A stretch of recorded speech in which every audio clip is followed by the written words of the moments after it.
Your name is? Right, this is Christopher and I'm on the Occasional Motorcycle series. You'll find me at Christopher Pearson 1752 on YouTube. And we've just come across this beautiful 1975 Daytona Orange BMW. Now these bikes were only made for 3 years and this owner has had the bike for, how long have you had it? Yeah, I bought it in '03 in pieces and shipped it off to Don Wilson down at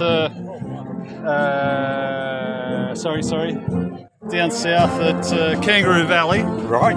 And Don Wilson used to be a guru in Sydney, a BMW guru, and he put it together for me. Would that be back in the day at Tom Burns or after that? A bit after Tom Burns, bit after Tom Burns. He had his own shop for a few years at Punch Bowl, and then he retired down to Kangaroo Valley. And tell me, what attracted you to an R90S? Was it one of those I always wanted to have type things, or it just came up? Or? Yeah, I got a phone call at work one day and a bloke said, "Do you like BMWs?" I said, "Yeah, I do." And he says, "Would you like to have a look at one?" I said, "Yeah." And it was this one.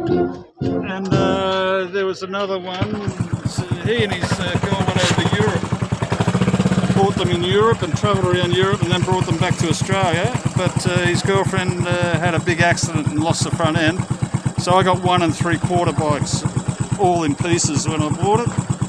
And the wheels on it are aftermarket period accessories. They're Leicester wheels. Yes, I'm familiar with those.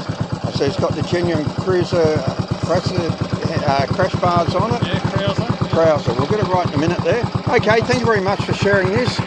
If you've got a story about BMWs, put it in the comments, hit the like button, and very importantly, subscribe to the channel.